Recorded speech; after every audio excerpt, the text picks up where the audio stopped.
সোনামা তো ঘুম উঠে পড়ে, ওর তো জ্বর কমছে না, ছোটটার তো জ্বর এসে গেছে বললাম। তারপরে বমি করছে জানো না। আসলে কি বলতো, কপালটা খারাপ থাকলে না, আমার কপালটা খুবই খারাপ, আমার কপালটা না এতটা ভালো না। আমি যেখানে যাই আমার সাথে খারাপটাই যায়, ভালোটা আসে যায় না। বড়টার তো জ্বর ছিলই, জ্বর অবস্থায় এসছে, তারপরে ছোটটারও শুরু হয়ে গেছে বমি জ্বর।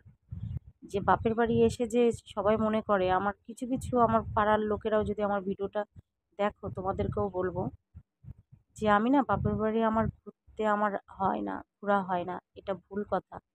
ঠিক আছে, আমি যেখানে যাই আমার ঘোরা হয় না, আমি এখানেও ঘরের মধ্যে থাকি, আর বাড়িতেও আমি ঘরের মধ্যে থাকি, আমি ঘুরতে বেশি পছন্দ করি না। হ্যাঁ, কিছু কিছু আমার পাড়ার লোকেরা, জানো না ফ্রেন্ডস, ওরা ভাবে যে আমি খুব ঘুরি এ করি বাপের বাড়ি গিয়ে, আদৌ না, আমার এরকমই কষ্ট চলে লাইফে। ঠিক আছে, তা বড় মেয়ে বলছে ভিডিও তুলো না মা, আমার শরীরটা অনেক খারাপ, ভিডিও তুলো না, মানে আজকে 6 দিন পরে উঠে বসেছে। যাই হোক, ভিডিওটা তোমরা শেয়ার